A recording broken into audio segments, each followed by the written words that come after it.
तालिबान से दोस्ती कर रहे चीन के लिए वीगर मुसलमानों के समर्थन में बंदूक उठाने वाला एक विद्रोही गुट बड़ा खतरा साबित हो सकता है। साउथ चाइना मॉर्निंग पोस्ट की रिपोर्ट के मुताबिक ईटीआईएम यानी ईस्ट तुर्किस्तान इस्लामिक मूवमेंट नाम के इस गुट ने अफगानिस्तान में अपने कई अड्डे बना लिए हैं, जो तालिबान से दोस्ती करके अफगानिस्तान में अपनी पैठ बनाने के चीन के इरादों पर पानी फेर सकता है। कहा जा रहा है कि ये विद्रोही गुट चीन पाकिस्तान इकोनॉमिक कॉरिडोर को अफगानिस्तान तक ले जाने के शी जिनपिंग के सपने को हवा कर सकता है। इसके साथ ही अफगानिस्तान के अकूत खनिज पर नजर गड़ाए बैठे चीन के लिए बड़ा सिरदर्द साबित हो सकता है, क्योंकि चीन में वीगर मुसलमानों पर हो रहे जुल्म के खिलाफ हथियार उठाने वाले विद्रोही गुट ने अफगानिस्तान के कई हिस्सों में अपने सैन्य अड्डे बना लिए हैं, जिसे चीन के लिए एक बड़ा झटका बताया जा रहा है, क्योंकि अफगानिस्तान में तालिबान सरकार का साथ देने वाले चीन के लिए ईस्ट तुर्किस्तान इस्लामिक मूवमेंट गुट एक मुसीबत बन गया है।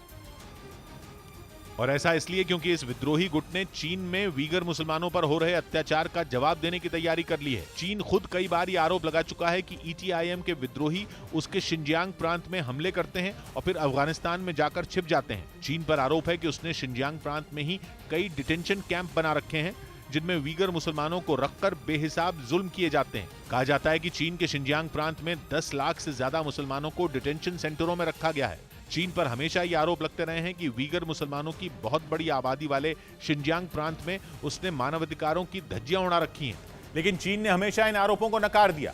उसने दावा किया कि शिनजियांग प्रांत में बने कैंपों में वीगर मुसलमानों पर जुल्म नहीं ढाया जाता, बल्कि वो कैंप वोकेशनल ट्रेनिंग सेंटर हैं।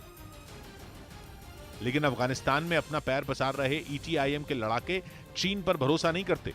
चीन में वीगर मुसलमानों पर अत्याचार के खिलाफ उन्होंने बंदूक उठा रखी है, और यही अफगानिस्तान में चीन के लिए सिरदर्द साबित हो रहा है। चीन ने वहां की तालिबान सरकार से कई बार मांग की है कि वो विद्रोही गुट पर कार्रवाई करे, लेकिन ऐसा होता हुआ नहीं दिख रहा। कहा जा रहा है कि अफगानिस्तान में कुछ ही समय में ईटीआईएम के लड़ाकों की संख्या तेजी से बढ़ी है। दावा किया गया कि वहां ईस्ट तुर्किस्तान इस्लामिक मूवमेंट के करीब 1000 लड़ाके मौजूद हैं, जिन्हें मिलिट्री ट्रेनिंग के साथ घातक हथियार भी दिए जा रहे हैं। और कहा जा रहा है कि ईटीआईएम के ये लड़ाके अफगानिस्तान में चीन के एक और मंसूबे को धूल में मिला सकते हैं। तालिबान को दोस्त बनाने वाले चीन का लाखों करोड़ डॉलर कमाने का सपना टूट सकता है, क्योंकि कहा जाता है कि चीन की नजर अफगानिस्तान की मिट्टी में दबे 76 लाख करोड़ से ज्यादा के खनिज के खजाने पर भी है, जिनमें लोहा, तांबा, कोबाल्ट और सोने जैसी धातुएं शामिल हैं। इसके अलावा चीन की नजर लिथियम पर भी है, जिसका बहुत बड़ा भंडार अफगानिस्तान में है।